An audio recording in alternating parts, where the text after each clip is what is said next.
Ky është realiteti fizik në rrugët e Tiranës, ku lëvizja e lirë e këmbësorëve mbetet një sfidë e përditshme. Trotuaret, të cilat ligjërisht duhet të jenë në shërbim të publikut, janë kthyer sërish në hapësira të privatizuara nga bizneset private. Çdo metër katror i liruar muaj më parë është ripushtuar sapo vëmendja e institucioneve është vendosur. Në verën e vitit 2025, kryeministri Edi Rama shpalli me bujë një nisëm barkombëtare për spastrimin e hapësirave publike, akseve lokale dhe nacionale nga zaptimi.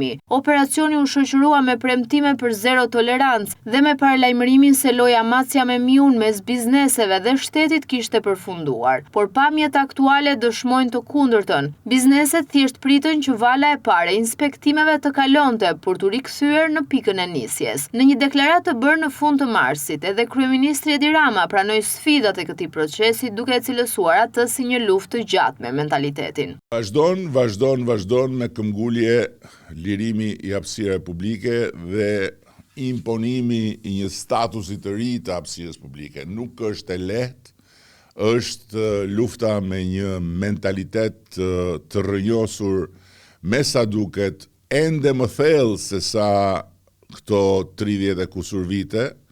Procesi, siç e kam thënë qysh në kryet herës mbasi kemi fituar mandatin e 4, nuk është një proces i përkohshëm, nuk është një aksion i një jave, një muaj, 2 muajsh, por është një angazhim i vazhdueshëm për të rivendosur rregullin në përdorimin e hapësirave të përbashkëta. Vetëm në Tiranë, ku janë identifikuar shumë problematika që lidhen me zaptime hapësirash publike, janë shliruar rreth 140.000 metra katror, që nuk janë pak, ndërsa në zona si për shembull zona këtu në qendër janë ndërmarrë edhe ndërhyrje shumë të forta për të siguruar çlirimin e hapësirave publike. Për të dokumentuar aksionet, qeveria krijoi edhe portalin Hapësira ime publike, një platformë digjitale ku numërohen statistikat e suksesit, por të dhënat e këtij portali po rezultojnë të vlefshme vetëm në letër. Ndërsa instrumenti virtual raporton hapësira të shliruara, realiteti në terren konfirmon se pa një monitorim sistematik çdo nisëm mbetet thjesht një fushatë e përkohshme propagande në kurrizë të sigurisë së qytetarëve.